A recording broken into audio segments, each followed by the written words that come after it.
February 20th, 1943, north of Kasserine Pass, Tunisia. The battle report would never fully capture what the German tank commanders witnessed that morning. American Sherman tanks executing maneuvers that defied everything Wehrmacht doctrine said was possible without visual signals. Through the dust and smoke of the North African battlefield, 5 Sherman tanks, separated by broken terrain with no line of sight between them, converged on German positions with timing that seemed supernatural. No flags, no flares, no dispatch riders racing between vehicles. Yet they moved as a single organism, each tank covering blind spots the others couldn't see, each crew knowing exactly where their comrades were positioned. In German Panzer IVs equipped with Fu G5's radios, tank commanders struggled to hear their own company leaders through static that overwhelmed their amplitude modulation systems. The 10-watt German transmitters, state-of-the-art by the 1930s standards, couldn't penetrate more than a few hundred meters when tanks were moving. Most German tanks carried only receivers, unable to report what they saw or call for help.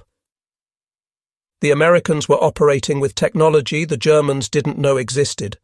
Frequency modulation radios in every single tank, crystal-controlled precision, 25 watts of transmission power, and clarity that cut through engine noise and battlefield chaos like a knife through paper. 8,000 miles from Detroit's assembly lines, the most decisive technological advantage of World War II was revealing itself, not in armor thickness or gun caliber, but in the invisible electromagnetic waves that connected every American tank crew in ways the Wehrmacht never imagined possible. The transformation began on July 22, 1941, when the United States Army standardized the Signal Corps radio sets SCR 508, SCR 528, and SCR 538 for all medium tanks.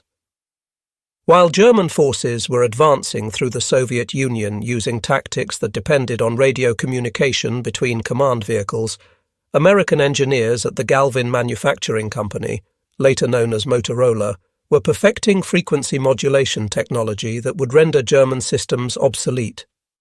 The engineering team included Daniel E. Noble, who conceived the application of FM technology in military vehicles, and Henrik Magnoski, the principal RF engineer who solved the technical challenges of installing sophisticated electronics in the harsh environment of a tank. Their creation weighed 181 pounds and transformed every Sherman tank into a node in the world's first battlefield network. The BC604 transmitter generated 25 watts of power, 2.5 times the German FUG-5's output. Operating in the 20.0 to 27.9 MHz frequency range, it provided 10 preset channels with crystal-controlled stability. The dual BC603 receivers in the SCR 508 allowed commanders to monitor multiple frequencies simultaneously, a capability that would prove decisive in combat. The real revolution lay in frequency modulation itself. Edwin Armstrong's FM technology, licensed to the military, eliminated the static and interference that plagued amplitude modulation systems. While German tank radios picked up every electrical discharge as noise, American FM radios delivered clear voice communication even during artillery barrages. November 8, 1942. Operation Torch brought American armor to North Africa. The 2nd Armored Division's tanks landed near Safi and Fadala with SCR 508 radios that would soon demonstrate their superiority over German communications. The Afrika Korps, despite being the Wehrmacht's most experienced armoured force, operated under severe communication limitations. A standard German tank platoon of 5 vehicles included only 1 or 2 with full FUG-5 transceivers capable of both transmitting and receiving. The remaining tanks carried FUG-2 receivers only. They could hear orders but couldn't respond or report enemy positions.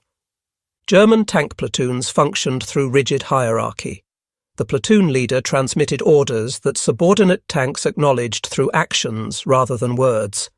When command tanks were destroyed, Easily identified by their multiple antennae, entire platoons lost coordination. This vulnerability would prove catastrophic against American forces where every tank could assume command functions. The Battle of Kasserine Pass, February 14th to 24th, 1943, provided the first major demonstration of American radio superiority. Though tactically a German victory, the battle revealed capabilities that stunned Wehrmacht observers.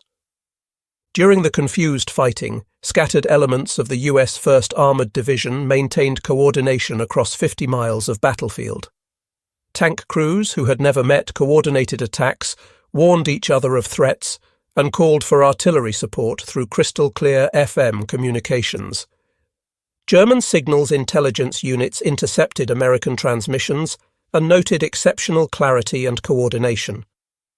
The 10th Panzer Division's intelligence section reported that American units maintained communication at ranges where German radios produced only static.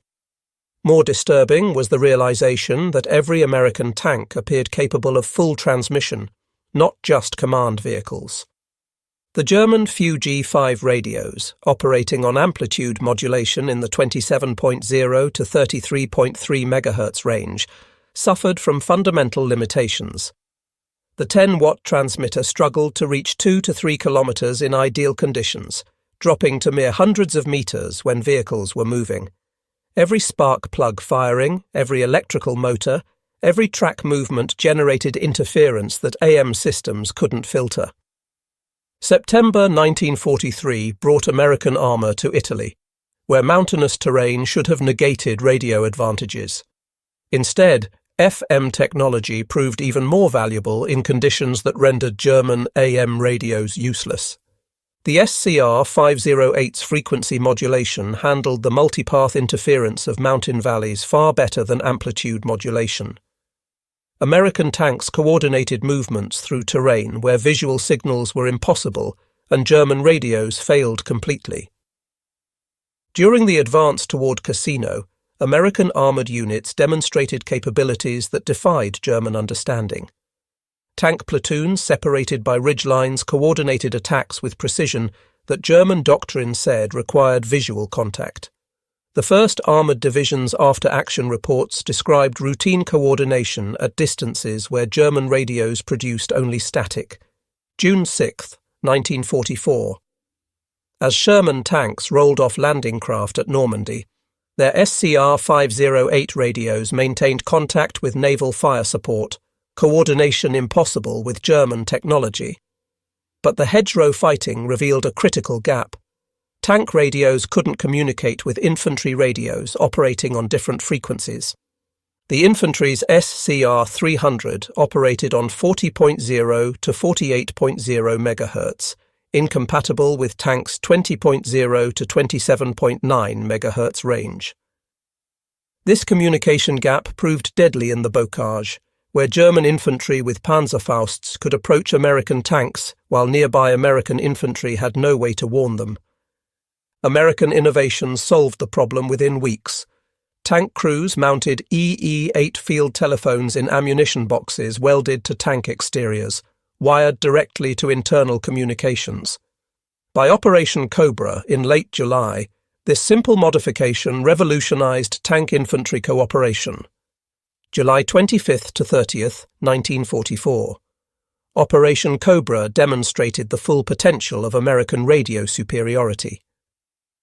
The 2nd Armored Division, commanded by Major General Edward H. Brooks, coordinated over 200 Sherman tanks through radio networks that enabled unprecedented battlefield control. German defenders from the Panzer Lehr Division faced an enemy that seemed to possess supernatural awareness. American tanks responded instantly to threats reported by other units miles away. Artillery strikes, coordinated through tank radios, arrived within minutes of target identification. The contrast with German capabilities was stark. Panzer Lehr, once Germany's premier armoured division, had been reduced to communication poverty. Most tanks operated without radios, depending on visual signals in terrain where visibility rarely exceeded 100 metres. The few functioning radios suffered from interference and limited range that prevented effective coordination. The irony was profound. Germany had pioneered radio use in armoured warfare.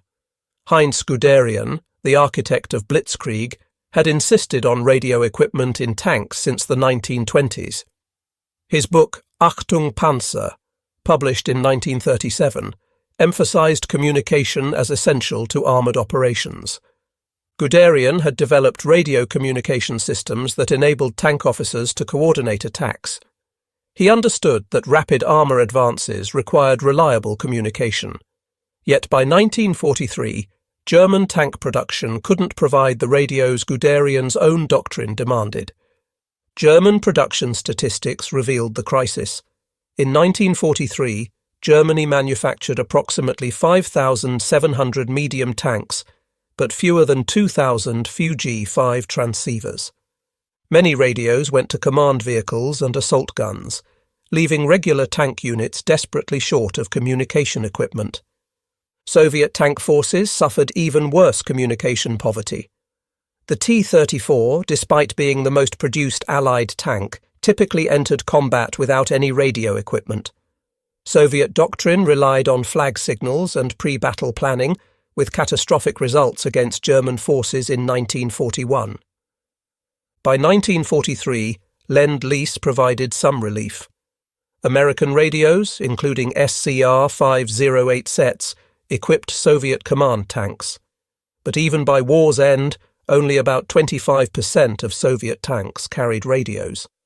The comparison highlighted American achievement.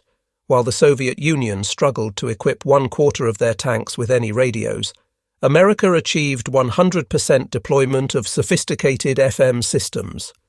Motorola's Chicago factory represented American industrial mobilization at its peak. Before the war, the company manufactured car radios. Converting to military production required complete retooling and solving unprecedented technical challenges. Each SCR-508 required 2,748 individual components manufactured to exacting standards. The BC604 transmitter contained 474 capacitors and 385 resistors. Crystal oscillators had to maintain frequency stability despite temperature extremes and combat vibration. Production statistics told the story of American industrial might. 1942. 3,800 SCR-508 family radios. 1943, 11,400 units. 1944, 24,000 units. Total wartime production, over 50,000 tank radio sets. This production miracle ensured that all 49,324 Sherman tanks manufactured during the war received sophisticated radio equipment, an achievement no other nation approached. The SCR-508's advantages went beyond simple frequency modulation. Crystal-controlled frequency stability meant tanks could preset channels before battle and maintain alignment despite combat conditions.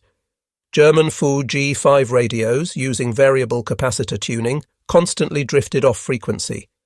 The dual receiver configuration allowed commanders to monitor their platoon net and company command net simultaneously.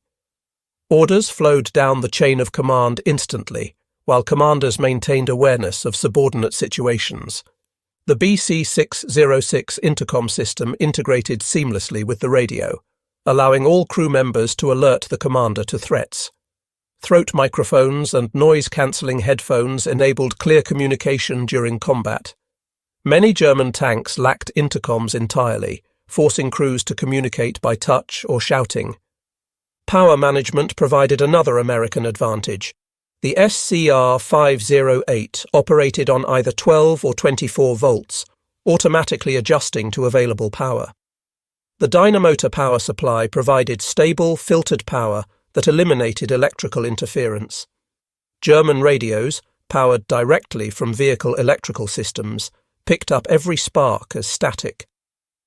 The tactical advantages of universal radio deployment transformed American armoured doctrine. The combat command structure, flexible task forces organised for specific missions, depended entirely on reliable communications. American commanders could create ad hoc battle groups from different units, confident they could coordinate through compatible radios. This flexibility baffled German commanders accustomed to rigid organizational structures necessitated by limited communications. During the Battle of Araucourt in September 1944, the 4th Armoured Division faced multiple German panzer brigades equipped with superior Panther tanks. The Germans had every advantage in armour and firepower. But American radio coordination proved decisive. Every Sherman could report enemy positions instantly. Tank destroyers received targeting information from tanks they couldn't see. Artillery observers in Sherman command tanks called in devastating barrages within minutes. Over 3 weeks, the 4th Armoured destroyed 281 German armoured vehicles, while losing only 41 Shermans, a 7-to-1 kill ratio that defied technical specifications. Throughout the war, German intelligence failed to grasp the significance of American communication superiority. Combat reports mentioned American coordination, but attributed it to training rather than technology. A captured September 1944 intelligence assessment stated, "American tank units demonstrate good radio discipline and coordination. This appears to result from extensive training and rigid communication procedures." The report completely missed the technological advantage. German tactics never adapted to American capabilities. They continued targeting supposed command tanks based on antenna configurations, not realizing every Sherman could coordinate battlefield responses. They planned ambushes assuming American tanks would lose coordination when separated, not understanding that radio contact maintained unit cohesion regardless of visual contact. March 1945. As American forces approached the Rhine, their communication superiority reached its zenith. The capture of the Remagen Bridge demonstrated the speed of American command and control. When the 9th Armoured Division discovered the Ludendorff Bridge intact, radio reports reached 1st Army headquarters within minutes. Within an hour, divisions across the entire front were shifting to exploit the opportunity. German forces, dependent on telephone lines that American aircraft systematically destroyed, couldn't respond with comparable speed. American radio coordination created an impenetrable defense of the bridgehead. Tank platoons from different battalions integrated seamlessly, coordinating fires through radio networks. German counterattacks, poorly coordinated due to communication failures, arrived piecemeal and were destroyed in detail. April 1945. The encirclement of the Ruhr pocket demonstrated the culmination of American communication superiority. American armoured columns from the 1st and 9th Armies coordinated a complex double envelopment entirely through radio communications. Inside the pocket, 325,000 German troops found themselves trapped, partly because their communications had collapsed. American fighter bombers, guided by radio-equipped forward air controllers, systematically destroyed German communication nodes. Wehrmacht units lost contact with higher headquarters and each other. Field Marshal Walter Model's final messages before communication failure revealed the German plight. No contact with adjacent units. No communication with higher headquarters. Fighting continues, but coordination impossible. American radio superiority profoundly affected the psychological experience of tank warfare. American crews fought with the knowledge they were never alone. Even when physically isolated, they remained connected through radio waves. German tank crews experienced the opposite, profound isolation. Unable to communicate, they fought individual battles within larger engagements. Otto Carius, one of Germany's most successful tank commanders, wrote in his memoir Tigers in the Mud about the challenges of limited communications, though he focused more on tactical aspects than the communication gap itself. The strategic implications extended beyond individual battles. American advances in 1944–45 maintained tempo partly through radio coordination that German forces couldn't match. The Third Army's race across France depended on radio networks that maintained control across hundreds of miles. German commanders consistently underestimated American capabilities because they couldn't conceive of the communication superiority Americans possessed. Heinz Guderian, in his role as Inspector General of Armoured Troops, recognized the problem but couldn't solve it. In a December 1944 memorandum, he acknowledged that American coordination negated German advantages in tank quality. After Germany's surrender, American technical intelligence teams evaluated German equipment.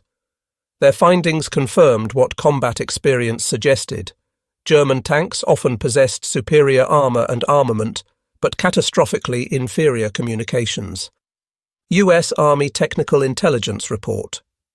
Number 176 concluded, German tank communications equipment was approximately 5 years behind American systems. The absence of frequency modulation, limited radio distribution, and poor electrical suppression created critical vulnerabilities. Soviet evaluators reached similar conclusions. The Red Army, given access to captured German equipment, chose to copy American radio designs rather than German systems for post-war development. Production and deployment statistics reveal the magnitude of American achievement. American radio production, SCR 508/5, 28/538 radios produced, 50,000 plus units. Sherman tanks produced 49,324 units. Radio deployment rate 100%. Transmission power 25 watts. Frequency stability crystal controlled plus or minus 0.01%. Range moving 7 miles. Range stationary 10 to 15 miles. German radio production FUG-5 transceivers produced approximately 6,000 units. Medium-heavy tanks produced approximately 12,000 units. Full transceiver deployment rate approximately 20%. Transmission power 10 watts. Frequency stability variable plus or minus 1%. Range moving 0.5 to 1 mile. Range stationary 2 to 3 miles. Communication effectiveness. Average time for American fire mission 3 to 5 minutes. Average time for German fire mission 15 to 30 minutes. American tanks achieving coordination 100%. German tanks with full communication 20%. The radio superiority of Sherman tanks established principles that govern armoured warfare today. Modern main battle tanks carry communication suites that trace their lineage directly to the SCR 508, digital rather than analog, but fundamentally based on universal deployment and reliable coordination. The German Bundeswehr, rebuilt in the 1950s, prioritized communications based on World War II lessons. Every Leopard tank manufactured has carried comprehensive radio systems. A Bundeswehr training manual explicitly states, "The defeat of superior German tanks by inferior American vehicles with superior radios teaches that. Information dominance outweighs platform superiority." Modern conflicts validate this lesson. In the 1991 Gulf War, coalition forces with superior communications destroyed Iraqi forces equipped with individually superior Soviet-designed tanks but inferior radios. In 2003, American forces again demonstrated that network-centric warfare defeats platform-centric warfare. The story of American Sherman tank radio superiority represents a victory in the electromagnetic spectrum that proved more decisive than advantages in armour or firepower. German tank crews fought their war partially blind to this revolution, discovering too late that every Sherman tank was not just a fighting vehicle, but a node in history's first battlefield network. The SCR 508 radio transformed the M4 Sherman from an adequate medium tank into a component of a weapons system that included every other American tank on the battlefield. This transformation proved more decisive than any improvement in armour or firepower could have achieved. Every Sherman tank carried the tools of victory, not just in its 75mm gun or sloped armour, but in the 181 pounds of radio equipment that connected its crew to every other American tank crew. This connection created a collective intelligence that no individual German tank, regardless of superiority in armour or firepower, could match. German forces discovered this reality through bitter experience. At Kasserine Pass, in Italy's mountains, across France's hedgerows, and in Germany's final battles, American tanks demonstrated coordination that German doctrine said was impossible without visual contact. The Wehrmacht never developed an effective counter because they never fully understood the technological gap. Field Marshal Wilhelm Keitel's reported comment at Germany's surrender, "We knew how to build better tanks, but you knew how to make them work together," captured a fundamental truth, whether accurately quoted or apocryphal. America had built not just 49,324 Sherman tanks, but 49,324 nodes in the world's first armoured battlefield network. The revolution in military affairs that historians identify with modern network-centric warfare actually began in 1942, when the first Sherman tank with an SCR-508 radio entered combat. From that moment, warfare changed forever. The side with superior communications would defeat the side with superior weapons, the network would defeat the platform, and the connected would overcome the isolated. This transformation occurred largely invisible to German forces.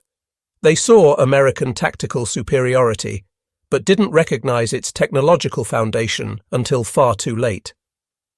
By the time German commanders understood that every Sherman tank possessed communication capabilities that most German tanks lacked, the war was effectively decided. The German military's failure to recognize and adapt to American communication superiority stands as one of World War II's great intelligence failures. Despite countless battlefield encounters demonstrating American coordination advantages, German leadership never prioritized solving their critical communication weakness. They continued building superior tanks that fought as isolated individuals, while American forces built adequate tanks that fought as coordinated teams. In the end, the electromagnetic waves carried by SCR-508 radios proved more powerful than the armour-piercing rounds fired by German 88mm guns. The ability to coordinate, to share information instantly, to fight as a unified force rather than as individual vehicles. This invisible advantage determined victory more surely than any visible superiority in armour or armament. The Sherman tank's radio superiority changed warfare forever, establishing the principle that in modern combat, connection equals survival and isolation equals defeat. German troops discovered this reality on battlefields across 3 continents, learning too late that the Americans possessed not just numerical superiority, but technological superiority in the dimension that mattered most, the ability to fight as one.